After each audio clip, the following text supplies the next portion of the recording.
Prabowo tolak teken perjanjian ekspor paksa, Uni Eropa meradang, RI tak bisa didikte. Indonesia dengan tegas menolak segala bentuk intervensi dalam kemitraan internasional, termasuk larangan ekspor Indonesia tak mau diatur oleh bangsa lain.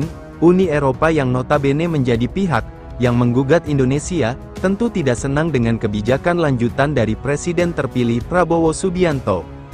Presiden terpilih Prabowo menegaskan menolak desakan Barat, dan tak mau menekan perjanjian kerjasama ekspor mineral mentah.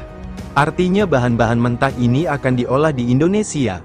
Dengan begitu keuntungan yang didapat oleh Indonesia akan berkali-kali lipat. Industri benua biru memang terganggu dengan program seperti ini. Karena suplai bahan baku mereka akan berkurang secara drastis. Sementara itu, Putin sangat antusias menyambut kemenangan Prabowo, dan saat ini Prabowo tengah menjadi sorotan dunia, karena lagi-lagi pemimpin Indonesia berani melanjutkan kebijakan yang penuh tantangan yakni hilirisasi. Kebijakan ini sangat bertentangan dengan prinsip Barat, yang ingin Indonesia tunduk pada gugatan Uni Eropa di WTO. Indonesia dan Rusia memiliki kedekatan yang cukup historis, bahkan Presiden Jokowi pernah berpidato dalam KTT BRICS di Afrika Selatan. Saat Presiden RI Joko Widodo, Jokowi, menghadiri forum Friends of BRICS Dialog dalam rangkaian KTT BRICS di Afrika Selatan. Dalam sambutannya, Jokowi tak lepas membahas mengenai hilirisasi industri. Yang mulia, dunia saat ini seakan bergerak tanpa nahoda, seakan bergerak tanpa kompas yang jelas, katanya. Jokowi menyebut perang dan konflik menyebabkan tragedi kemanusiaan, hingga krisis pangan yang mengakibatkan puluhan juta orang jatuh miskin. Permasalahan dunia juga ditambah dengan ancaman perubahan iklim, yang mengintai seluruh umat manusia. Dari pandemi kita telah diajarkan bahwa krisis global tidak akan bisa selesai kalau kita bekerja sendiri-sendiri, atau oleh sekelompok negara saja. Dibutuhkan kolaborasi dan solidaritas bersama untuk mengatasinya, kata Jokowi. Kepala negara menyinggung kehadirannya dalam forum itu sebagai salah satu pemimpin Global South yang menginginkan solusi yang tidak merugikan pihak manapun, juga keinginan menghidupkan kembali spirit Bandung.